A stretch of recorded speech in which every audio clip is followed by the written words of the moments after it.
Hari ini saya akan menjelaskan beberapa materi mengenai pembelajaran yang sudah saya dapat dari mata kuliah teknologi baru dalam pengajaran dan pembelajaran.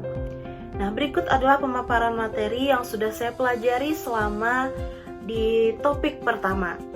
Ya, di sini saya akan menjelaskan mengenai tujuan pembangunan berkelanjutan atau biasa disebut dengan TPB dalam pendidikan berkualitas.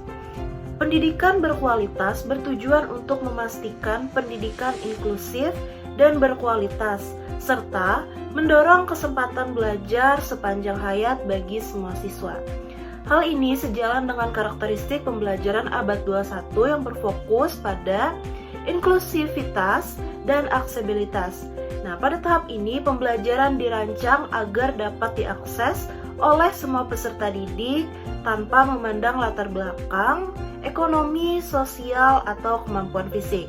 Yang kedua yaitu keterlibatan global dan pemikiran kritis. Peserta didik itu dilatih untuk berpikir kritis dan memahami isu-isu global seperti berkelanjutan dan keadilan sosial. Yang ketiga yaitu pembelajaran sepanjang hayat. Nah, peserta didik itu didorong untuk selalu belajar dan beradaptasi dengan perubahan, baik dalam konteks pendidikan formal maupun informal. Nah, selanjutnya saya akan membahas mengenai peserta didik dan guru abad 21. Peserta didik dan guru pada abad 21 ini wajib atau harus memiliki keterampilan yang relevan dengan era digital dan globalisasi. Beberapa keterampilan yang wajib dimiliki oleh guru dan peserta didik yang pertama yaitu keterampilan berpikir kritis, kreativitas, komunikasi, dan kolaborasi. Nah, peserta didik dan guru itu harus atau wajib memecahkan masalah yang kompleks, berinovasi, dan bekerja sama dengan orang lain dari berbagai latar belakang dan berkomunikasi secara efektif. Yang kedua yaitu keterampilan digital dan literasi teknologi. Guru harus atau wajib memanfaatkan teknologi untuk menciptakan pengalaman pembelajaran yang menarik. Sementara peserta didik itu harus terbiasa menggunakan alat-alat digital untuk belajar, berkolaborasi, dan berkreasi. Yang ketiga yaitu kemampuan beradaptasi dan fleksibilitas.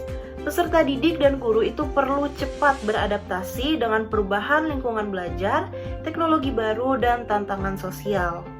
Ya, selanjutnya saya akan menjelaskan mengenai karakteristik pembelajaran abad 21. Pembelajaran abad 21 memiliki beberapa karakteristik utama yang sangat penting untuk dipahami. Yang pertama yaitu pemanfaatan teknologi secara optimal.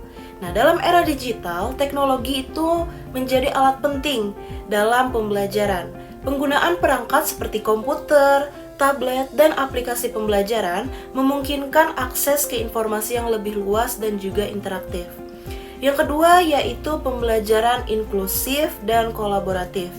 Nah, pendekatan ini mengutamakan keberagaman dan juga kerjasama. Pembelajaran dilakukan dalam bentuk kelompok yang heterogen, sehingga semua siswa itu dapat berkontribusi dan belajar satu sama lain. Nah, selanjutnya yaitu fokus pada keterampilan berpikir tingkat tinggi. Nah, pembelajaran itu tidak hanya fokus pada penguasaan fakta, tetapi juga pada pengembangan keterampilan berpikir kritis, analitis, dan kreatif. Siswa diajak untuk menganalisis, mengevaluasi, dan juga menciptakan. Poin terakhir dari karakteristik pembelajaran abad 21 yaitu pembelajaran sepanjang hayat. Nah, konsep ini menekankan pentingnya belajar tidak hanya di sekolah, tetapi juga di luar kelas dan juga sepanjang hidup. Siswa diajarkan untuk terus mencari pengetahuan dan keterampilan baru seiring perkembangan zaman. Nah, itu tadi adalah poin-poin mengenai karakteristik pembelajaran abad 21. Nah, karakteristik ini membantu untuk mempersiapkan siswa menghadapi tantangan di masa depan dan beradaptasi dengan perubahan yang cepat di dunia.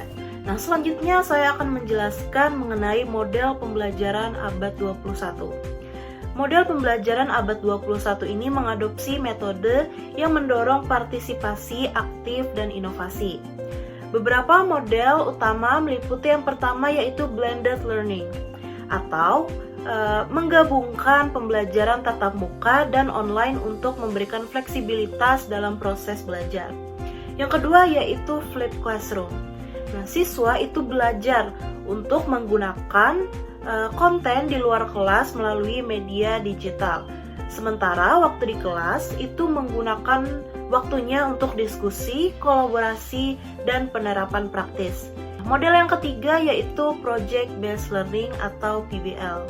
Siswa belajar melalui pengerjaan proyek nyata yang mendorong penelitian, kreativitas, dan aplikasi praktis dari konsep yang dipelajari.